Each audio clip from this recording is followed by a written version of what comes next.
morning, good evening, whoever you are, wherever you are, whatever you might be doing. We wish to welcome you to the Silverlight Show. The Silverlight shines to illuminate that which lies hidden in darkness.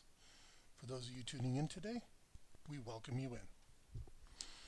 I was reflecting on how much of our infrastructure comes from the past. Specifically, there's a major plant in my town. It was built in the 1980s, and at the time it was a shining beacon of technology. But now, that's 40 years ago, it's starting to show its age. And I know there's a lot of factories even older than the one in my town. The Ford plant in Oakville, for example, has been there, again, forever, longer than I can remember, and certainly before they plan to have as many employees as they do. And this is nothing new. In the 60s and 70s, and even into the present day, people have always marveled at the Germans and Japanese factories. They're models of technological wonder. Well, what would you think if I told you that was done on design, was purposely put together that way? See, we have to trace this back even older. Little trip through time here. British and United States erected a lot of their factories in the 1800s. Yes, back in those glorious years where 12-hour shift every day was mandatory, except for you were allowed a couple hours off to attend church on Sundays. And these things are hideously old. But in World War I and in World War II, the Allies were allowed to go into Germany and into Japan and basically strip their factories clear. They used that, their technologies, their machines, all that, to remove their old machines and technology, which had not only produced the Model T, but were also producing engines for the B-17, the Spitfires, all those famous aircraft. All that technology was so old, it couldn't be expanded any further.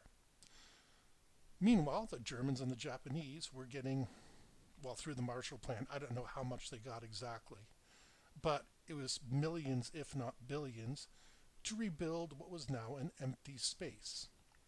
Imagine that, your company's getting money to build on somebody else's dime.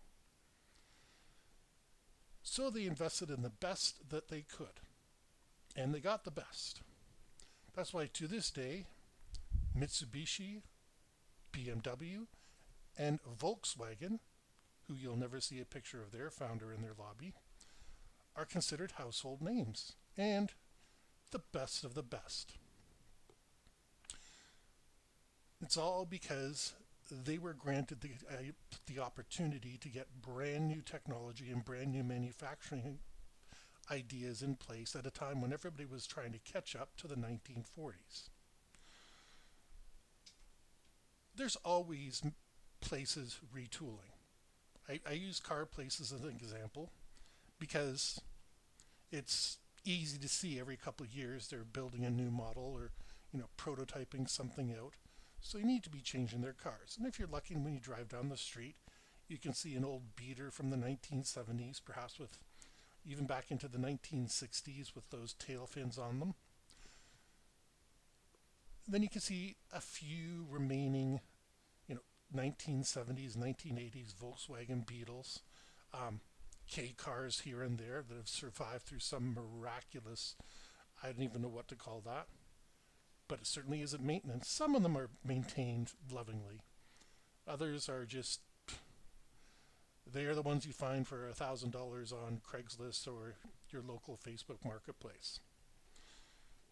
Then you look at a car from the 90s and it's starting to look modern, but it still has a CD player and no auxiliary input. So there's a big technology leap that we're seeing. We're going from radio to cassette players to CD players to the auxiliary input that you can attach to your phone. Those are four completely different technologies. I inherited a very beautiful radio from my uncle. And I'm not 100% sure, it's either transistor or it's vacuum tube technology. I haven't opened the back despite my curiosity because I can't work with that level of technology. It's too primitive. And where the heck am I going to get spare parts for the darn thing? I hear there's ways that you can order vacuum tubes online, but even with modern technology, I've swapped out amplifiers and switches, the model numbers match, everything matches, and they still don't work right. So I'm less confident in replacing a technology I am not familiar with. The fact is, technology keeps advancing, but our manufacturing facilities don't. Look at the news about fusion technology at present. They have 4 or 5 of these experimental reactors going on, and they're starting to get towards, 20, 30 seconds of sustained fusion energy. They're working the kinks out, but these are experimental reactors. No one has given us the guide on how to manufacture a particular model that's going to be mass producible and solve all the problems. That's the next phase once they get the things working reliably. Cars are becoming more and more autonomous. And I think that's the step we need to move towards flying cars. The great holy grail that was predicted in Back to the Future. Well, right now I would never allow flying cars on the street because while I'm optimistic about people, I turn into a pessimist when it comes to driving. And that's in 2 dimensions. Can you imagine adding a 3rd dimension?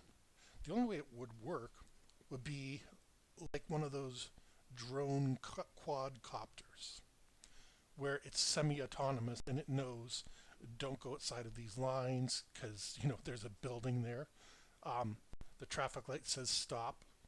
Maybe we'd include some sort of a rule that the same green lights apply from everybody. These are all problems that still have to be worked out. There's also the problem that with at least fossil fuels being eliminated in the next few years, how big of a battery do you need to carry to keep flying cars going? They don't exist not because we don't have the technology to make them, we do. And there are indeed some on the market as collector items for the extremely rich, but none of them can answer that human element. And unfortunately, the human element is what is holding us back from some technologies. Like I said, you could go to a quadcopter model and have it do most of the piloting for you, but at the same token, you would have a master switch that says stop, and that would make the thing hover or maybe find a safe place to land. This is barely within our technology today. But manufacturing it, like I said, they always talk about new battery technology and it never manages to make it through to the manufacturing stage. Batteries are improving. The old lithium cadmium batteries are slowly starting to be replaced. And one day, well, right now they've just built a brand new refinery down in Texas. Do you know most of the refineries were built in the 1940s? And an oil refinery is not really something you can retool like a factory. You got to keep the oil going through. Remember a couple times they've said they've had problems with the refineries and oil prices go insane? A hurricane shuts down the one in New Orleans. Let's spike the gas up in Canada. Well, why? Because these factories are already working 24/7 at maximum capacity. And it's a huge endeavor to build more. Unlike a Chrysler factory, for example, because I usually pick on Ford, a Chrysler factory can slow its production and retool a line, whereas, gas, you'd have to build a new refinery or refitting the old one, and it's an environmental nightmare because, like I said, some of these things were built in the 40s, and they are They're very innovative with how they approach certain challenges, but they're just not safe from a modern perspective by any stretch of the imagination. No one cares about infrastructure, though. Every every city of medium to large size has at least one expressway that's falling to pieces. Boston solved that by the Big Dig, which is a fantastic idea. It's finished. Now they have to maintain the thing. And that's the thing. People are not maintaining our ability to manufacture technology. The industry term is future proofing, but this is something that should be included no matter what industry you're in. Computers, okay, computers are designed to be replaceable. It's not right, it's just the way it is. Um, Cars are designed for a specific model, and then they got to retool everything. What else? Glasses, well, they figure your prescription is going to change, so some people spend a lot of money on glasses. I do not, because I know my prescription is going to change. I'm going to need another pair. This is just the way things are. We don't plan on future proofing anything because we're a consumerist society. But remember, though, at the end of every single thing that you own in your house, somebody somewhere took their time out to make it. Whether they were an Asian worker being paid ridiculously low wages to put it together in a sweatshop, or whether it was handcrafted by somebody, somebody is still devoted to using that technology. And I want them to be safe. And like I said, some of these things date back 80, 100 years, maybe more. It's not right, it's not proper, but it's the reason why cities keep stretching to their outlying areas and are encouraging urban sprawl. Because then a company can get access to all the new stuff. Like running a data line in downtown would be very costly. Whereas if you're building a new industrial park, you're probably having that, if not more.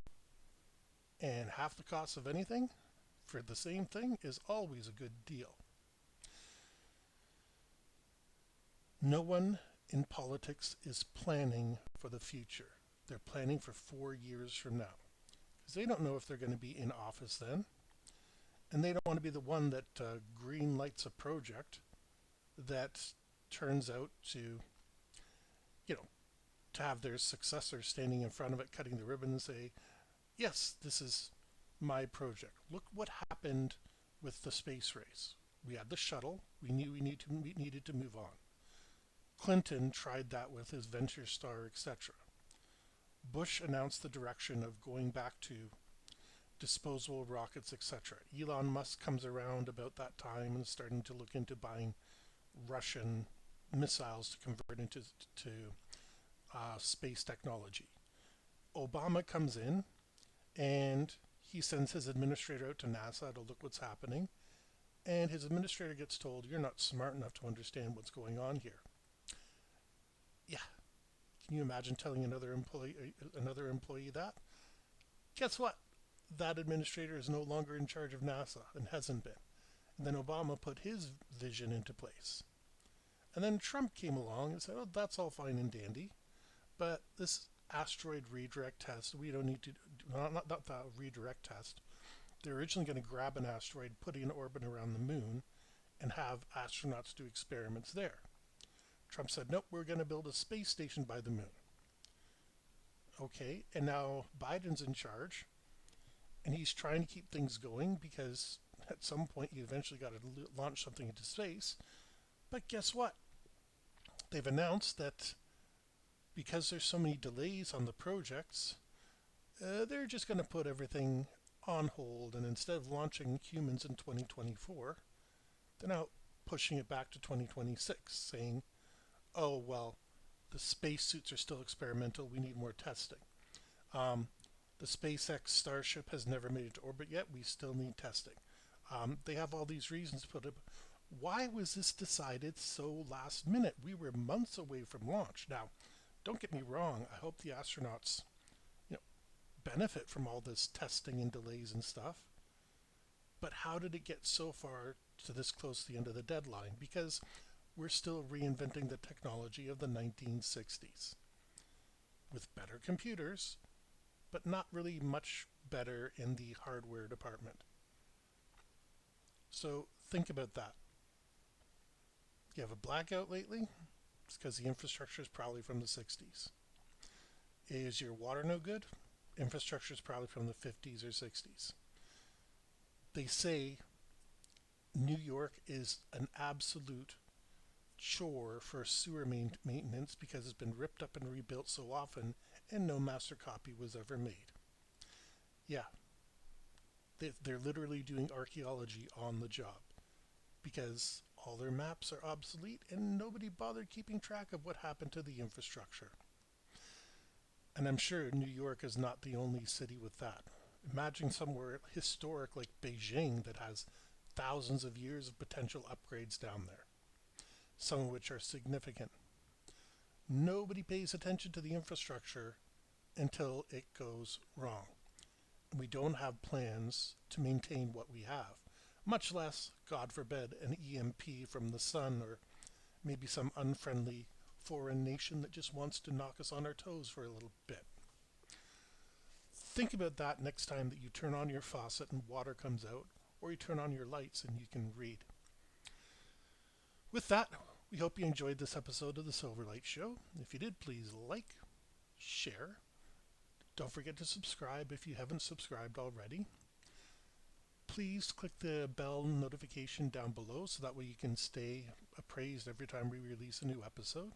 And we hope you have a fantastic